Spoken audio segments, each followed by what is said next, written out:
Hello there. Today in this sewing tutorial, we're going to be working on these beginner-friendly patchwork squares. And then when we pair them with these cute solid fabrics, I just love the way that this is coming together. This is a free pattern. I will have it listed in my description below. So be sure to grab this one because this is such a cute, fun project to work on. So let's get started.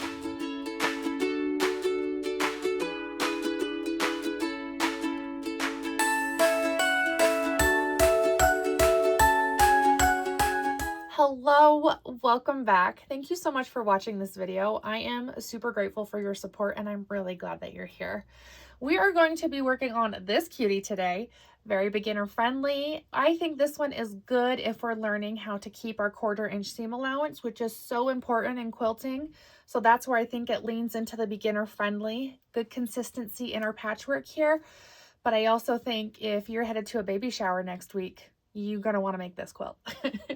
So definitely good for all skill levels here. I also love that this one is really scrappy. So there is kind of intention about where we put our colors, but then again, there's really not. So excellent for lots of different reasons. And this one I'm so glad is today because I feel like our last couple of tutorials have been a little bit tumultuous. Mostly self-inflicted. I'm pretty positive most of it was operator error. But now I'm ready to kind of settle in, do some batch piecing, and make some cute patchwork. This is just the good, you're fine, Kate. Let's just do something fun. So we're going to walk through the basic construction of a patchwork, which is very simple. But I think if this is practicing our 1/4 inch seam allowance, this is an excellent way to do it, okay? So we'll talk about putting the patchwork together, and I'll talk about how I square up my patchworks, and then we'll kind of go from there. So I will be batch piecing, meaning that I'm going to make a couple of blocks at a time just to kind of keep things moving. I've got these pretty blues here, lots of tans and browns, and then my golden yellows. And I'm actually really excited to use this one today. This is a Riley Blake. It's like brown, but it's yellow, but I haven't been able to find the right project for it. And this is 100% it. So I'm really excited that we get to use this one today. So let's just pull one off the top because we're going to use it. I love me some Scrappy. So if you like it, then it matches. That's my Scrappy rule. If you like it, it matches. I am trying to mix up my darks and my lights. So you can kind of see here where we have that dark and light. So maybe we'll put this darker one back because it looks like we kind of have that pattern already. And we'll just do 1 dark and 3 lights this time. Because why the heck not?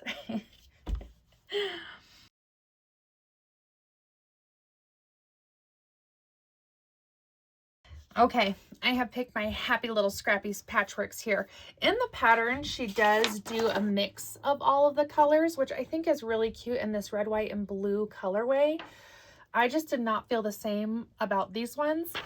And personally, I love the tonal look where we have the same color, we just have different hues all mixed in there. Very satisfying for my brain. So I'm excited to hear how you make it. So let me know if you're going to mix up your colors or do a tonal block like I am. So first things first, we are going to grab 2 of our squares. We are going to put right sides together. We are going to put this in our machine. And if we are working on that straight stitching, take your time. A 1/4 inch seam allowance is really important. And sometimes mistakes happen, but this is a time to lock in and get those seams so that we have a gorgeous patchwork that we can trim down and have it be even all around in every square. I'm going to give you a quick look at my machine here and show you how I try to keep up with my 1/4 inch seam allowances. So you can see right here that I have 2 lines that I've literally just drawn on here with Sharpie. This is my 0 line or right with my needle. So if I'm wanting to sew right on top of a diagonal that we've drawn, this is the line that I use. And this line here is lined up with the 1/4 inch seam allowance so that even when I'm sewing bigger things together, I can keep myself lined up with that 1/4 inch. Now they do have special feet that have an edge guard. That's what I like to call it. That helps you keep your 1/4 inch seam allowance as well. So there are lots of different options here that you can do, but I really like this one because once this gets started in the machine, Maybe it'll get harder to see that line, but I can make sure I hold my fabric here and carry through with that seam, keeping it at my 1/4 inch. I just want the record to show that that was really hard to do one-handed, so I'm really glad that that worked out. So maybe give that a try and see if that will help you with your seam allowances. So here we have batch pieced or chain pieced all of my 3 patchwork squares, meaning that I've just used the same thread and sewed all of my like things together. So I'm going to cut out these blues. Now for ironing these, we have 2 options. The one that I'm choosing to do this time is to iron all of my seams open. But another great option for this one is to nest our seams. And nesting helps us get some good corners here in the middle of our patchwork. So I'm going to iron these ones open, and then I'm going to sew these ones a little bit differently, and I think we'll talk about both ways. I'm going to pick a side and iron that fabric up and over. If you have a specific layout that you're looking for your scraps, then just make sure that they're going opposite. So if this one's going up and over, and this is the layout that I want, then I'm going to iron this fabric up and over so that our seams are going opposite directions, which will really help us with our nesting. Let me get ironed and we will go from there. All right, there are my blues and here are my browns. So let me show you what the back of these tans look like. You can see that this full square is laying flat while this one has been folded, okay? And that's the same on the back of this one. So what we're going to do is we're going to put right sides together, but we're going to make sure that those seams are opposite. So here's our little nesting sandwich. There's our seam going this direction. Here's our seam going this direction. And we are going to stick those together and butt those seams. And like I said, I'm a huge fan of nesting. I will get on that soapbox all day, every day. I love nesting and I love the outcome for it. So if I love it so much, then why aren't I doing it? That's a great question. Thank you for asking. I am on a flatter block journey right now. So I do feel like when I know that I'm going to need the help to match up those seams, I will nest. But if I open my seams, it lays flatter. And the satisfaction that that gives me is just trumping nesting right now. Dare I say? So I feel like at this point, it's up to your confidence level and really what works best for you. Let's sew these together and then I'll kind of show you how that's laying out. And maybe you'll understand what I'm saying and not think that I'm a total weirdo. Let me sew these together. When you put these ones in the machine for nesting, make sure that they stay together. If you feel like it shifts, then take the time to pause, drop your needle, and then adjust so that our seams are butted. Our batch piecing is done again. So let's get all 3 of these squares out of here. I feel like I'm just working on this yellow one in the background. So here we have the square that we nested, and let's check that out. Oh, see, that nested really well. You can see right here on the corner, all 4 of my corners meet up and it sits in there really nicely. So now that we have the nesting, I will iron this seam open, and it kind of pushes this bulk right here that we've made right in the middle and shoves it back to its own side. And that does help our blocks lay flatter. But hear me out. Since we have open seams on this side, it's the puppies. They're outside. They scared me. We'll just close that. Sorry. Okay, focus. What was I saying? Oh, since we've ironed these seams open, when we come to iron again and I iron this next row, then I have like the happiest, flattest little seam pancake stack right here in the middle. And I'm finding that it is even less bulk to sew through than this one. So let's iron and compare again. Here's our cutie yellow block. I'm just going to show you because apparently it's getting no love this video. So there's that patchwork done. Now let's look at the back of these.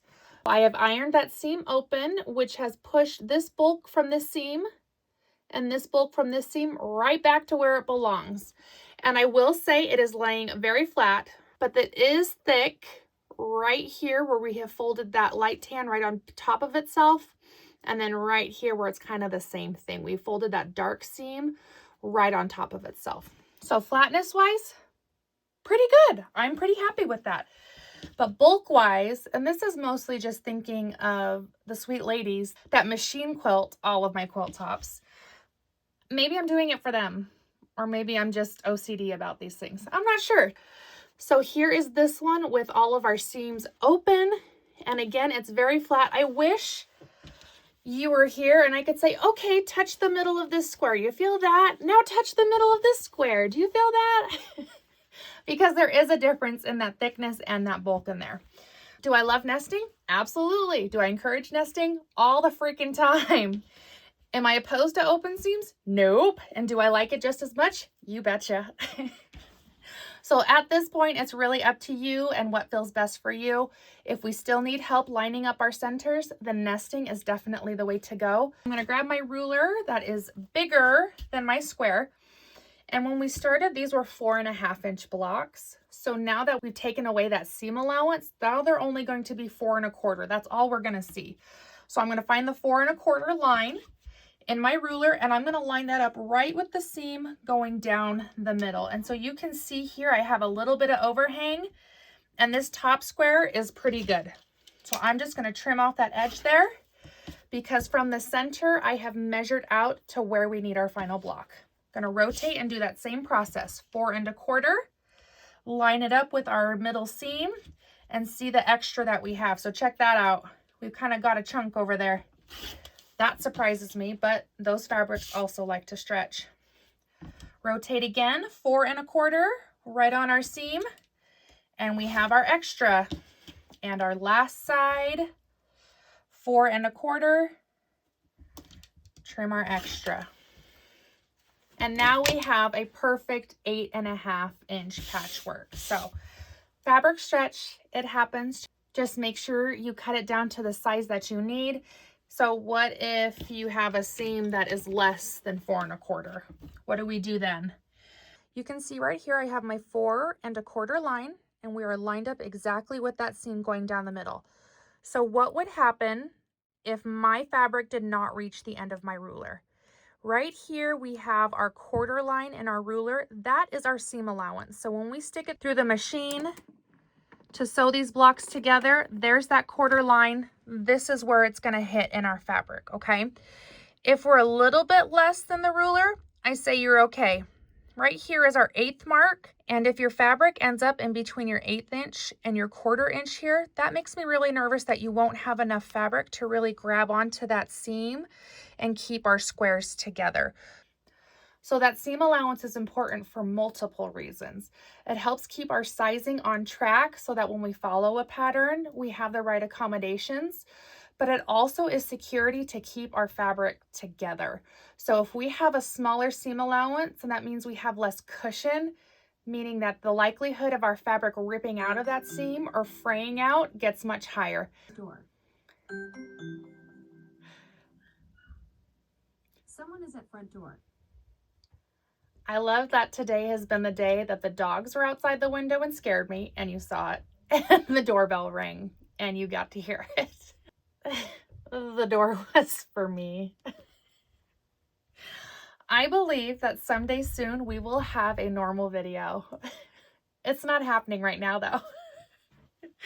Okay, so let me try to backtrack and get back in that mindset. In your seam allowance, if you're in between that 1/8 inch and your 1/4 inch, and the edge of your fabric falls somewhere in between there, I would say you are too short, and either we need to trim all of our blocks down to a smaller size, which in this patchwork we totally can, because you're only as big as your smallest block, right? So maybe from there we go to 8 1/4 inch squares, but everything has to be the same, or we just get to try again. So whichever fits best for you, just make sure that those seam allowances are nice and secure.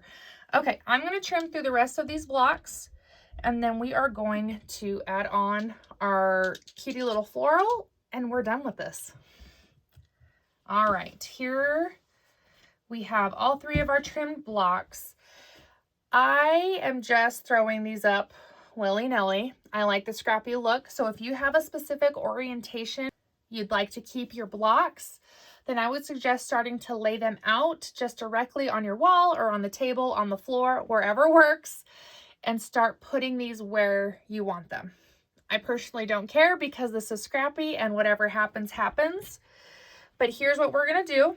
I am going to take one of our floral prints and I am going to sew them on the side of all of my patchworks here. And now we have 2 of our squares sewn together. I'm gonna set this seam, meaning I'm gonna put my iron on top and kind of heat up that thread there just to help it like settle into the fabric a little bit more. And then I'm gonna iron this floral fabric up and over. And I'm gonna repeat that for all of my squares. And the reason being for that is that when we come to put these chunks together, when they alternate, our floral should lock and helping us get our patchwork stacked so nicely right on top of our florals. Let me get through all of these and we'll add them to the wall. 1, 2, and 3.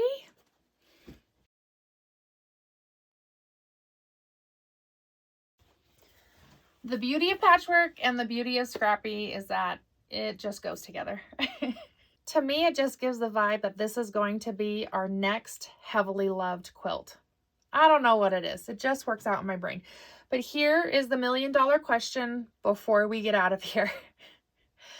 If you missed it in my socials, I was having that debate on whether or not I should add pink squares to this quilt top. So if you missed it, I'll give you a quick little touch up. All of these colors that I've chosen, I have pulled from this Feels Like Home fabric. So we've got our tans and our browns, we've got our golden yellows, and then we've got our little kind of like sea glass blue here, which is pulling in these. But in here, we also have these corally pinks. Now, I am really liking the way that this is coming together, and I'm not mad about it. If it stayed like this, I'm okay. But I love corally pinks, and I try to put them in everything. Although I know that not everything needs it, I really want it. So I really was having the debate whether to add it or not. And then I just knew that I really wanted to see it in real life. So let's check out the pink in there and you can decide whether you like it or not. This has been really fun with you. Hopefully this was a helpful, informative video, even with the interruptions. I mean, we can only do so much, right? It's really fun to build intricate blocks, but I also really love just a cute, cozy patchwork. Let me know if you're going to try this one because I would love to cheer you on. We will see you soon for more sewing. Bye.